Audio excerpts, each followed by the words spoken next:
Hi guys. So today we're going to do the finger knitting, and so I want to share with you. We in the art room I have a couple of different things. I have some of this Bernay blanket yarn, which is really nice. It's very kind of bulky, so it makes something kind of like this little bracelet here that was made. It makes a nice, soft, fluffy little bracelet, or like the scarf. This was all made with a Bernay blanket yarn, and so let me see if I can zoom out here a little bit. Nope, that's ours up here. You can use this kind of yarn, but you can also use this kind of yarn, and that's what I used when I was making my little necklace like this, which I really like. And so you could do this kind of yarn to make something thinner. You could take, if you do something thinner like this, you could take these and braid them together, the long strips, to make something that is thicker and more fluffy. So I'm going to actually do one with this instead of with this, just to show you what you can do. So now, if you have a ball of yarn, one thing I want to tell you, if you have a ball of yarn, sometimes when you take off the wrapper, and I'm going to go grab one real quick, you might have a new ball of yarn like this one. This is a little one. I like these because they're great for the kids. But you would take the wrapper off. Now, you're going to think probably that, let's see, sometimes there might be a piece that's sticking out from the side here, and there isn't. And you might think, oh, I'm going to pull it from the inside, and that's going to make my yarn come out. A lot of times it doesn't. Some yarns you can do that with, you have to know. You can see here that there's a little piece here that is kind of tucked in there so that it won't kind of come a big tangled mess. And so I pull that out, and that's the yarn I want to kind of pull from.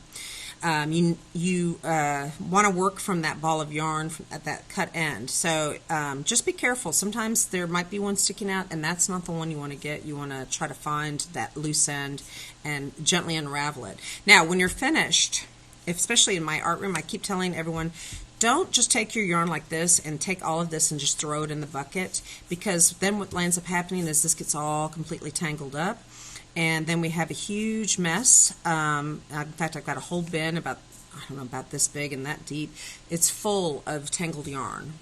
So the other thing, if you do get a knot in your yarn and you're working and you're like, oh, it's knotted, don't just keep pulling and pulling and pulling. It's just going to make the knot worse. And never, ever, ever, ever, ever, ever, ever cut into a ball of yarn. You have basically ruined that ball of yarn if you cut into it. In fact, one of the brand new balls that I have right here, somebody did just that. So now they've ruined that ball of yarn. So never, ever cut that ball of yarn, okay? So today, I'm going to show you how to finger knit. And I'm going to use this color here because I think it'll show it better on the camera.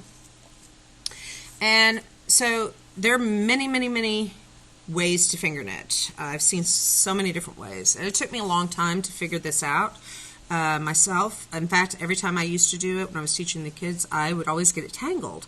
So I was not very good at it. But finally, after many times of practicing, I finally got it. And so I'm going to show you how I learned how to do it. Now, again, you can do it with 4 fingers, you can do it with 3 fingers, you can do it with 2 fingers. Wow, I've got a boo-boo on my finger there. Okay. So you take that end, that little cut end, and this piece we're just going to this is our tail. We're going to create a tail. So I'm going to take that tail and then put it over my hand like that. So this is going to the big ball of yarn right here. Okay. So I've got my tail. Now I'm going to go underneath my index finger, over my middle finger, under my ring finger, and around my pinky. Then I'm back over, under, and then back over. So I've made one pass, and I've got a loop on each finger. Now I'm going to do another pass. So I'm going under, over, under, over. And then I go around and over and under. So now I have 2 loops on my finger, and that's what I want. And this I'm just letting this go. I was just hanging on to it with my thumb so that it wouldn't kind of pull through my fingers here. So this is where I began on this side, and this is where I end. Like reading a book, you go from right to left. And so we're going to start the same way. We're going to go from from left to right. What am I saying?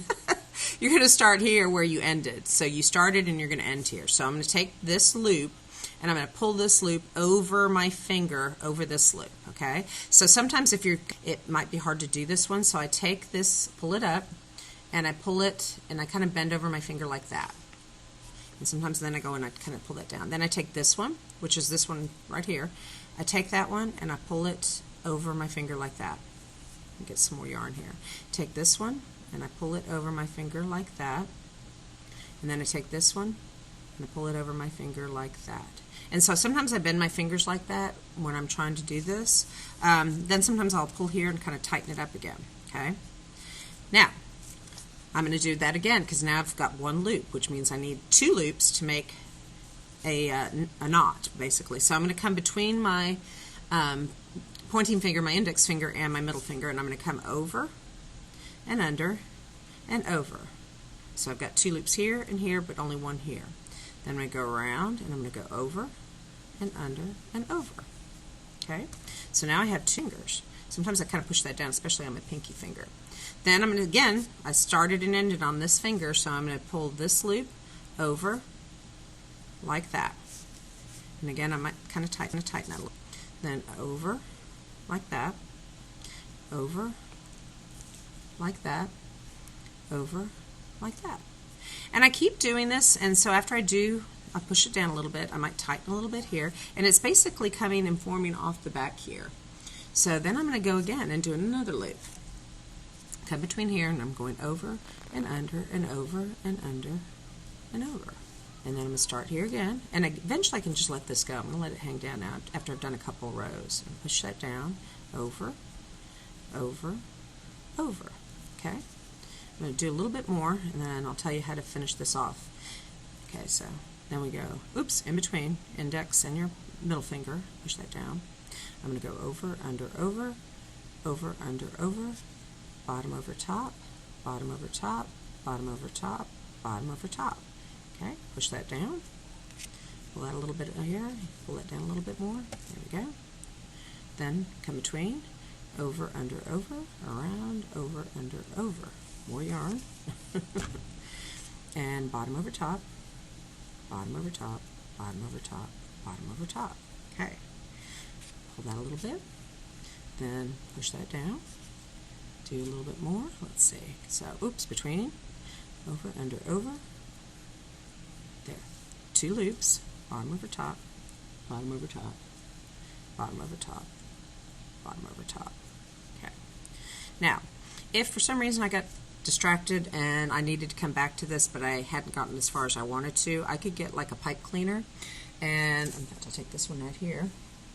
And I could take, and somebody did this here, they took the pipe cleaner and they basically took the pipe cleaner and went through each of these loops and kind of took it off their fingers. So I'll show you what they did here. They went up like this, and up like that. And then that way, when they undo they can put these back on their fingers, like that. And they can continue going. Now you'd have to cut this, which means that you'd have to kind of tie this in later on when you start over again with the fresh ball of yarn or something. So I'm going to keep going a little bit more and do a couple more rows. Oops, I'm going to go between my 2 fingers here, over, under, over, and need more yarn. Oopsie. And then bottom over top, bottom over top, bottom over top, top. And I'm going to do this a couple more times, and then put that there. I'm going to stop. Okay, so again, going around like that. And this is really kind of relaxing because it's kind of a repetitive thing where you can, you know, just chill out and not think so hard, and, you know, just kind of relax on what you're doing. Need some more yarn. That's kind of how I feel about crocheting. I just kind of feel like it's, and sewing for that matter too. I like to sew. So we'll take this one. Okay. So let's say we're finished. So it's kind of feeding off the back here, and you can kind of see how it's forming back here. And it's nice and loose. Now, I'm going to take my scissors, and I'm going to cut from the ball of yarn here. So I'm going to cut, I don't know, long tail like that. Okay. Now, if you wanted to make this a necklace, you might start with a longer tail and then end with a longer tail, so it'll go around your neck. So I know there's lots of different ways to do this. The way I've been teaching the kids how to do it, since I'm ending here, I kind of do the reverse and 8 loops, one on top of each finger. So I'll take this one and put it on top, and I'll put the bottom over the top like that. and then I put this one on top of this finger and the bottom over top like that. And then I put this one on this finger and the bottom over top like that. And then I take this end and I go through here like that, and then I pull it tight. That's how I've always done it. I'm going to see if I can undo this. I might try it a different way, so let me see if I can undo this. So this was on this finger, and then this one, you know, I don't know if I can figure that.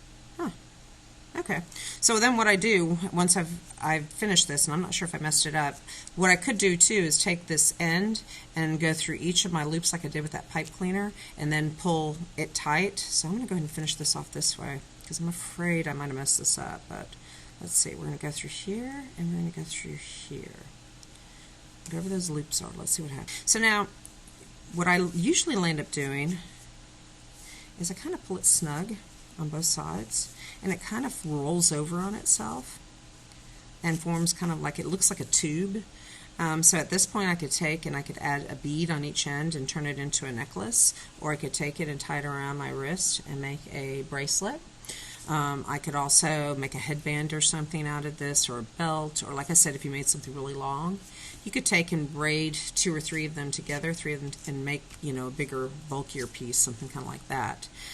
So again, I hope you enjoyed doing some finger knitting, and I've posted that Fiberflex video on how to do finger knitting, and you might enjoy watching her too, because she probably does it a little bit differently than me. So anyways, have a good Thanksgiving. Happy fiber arts.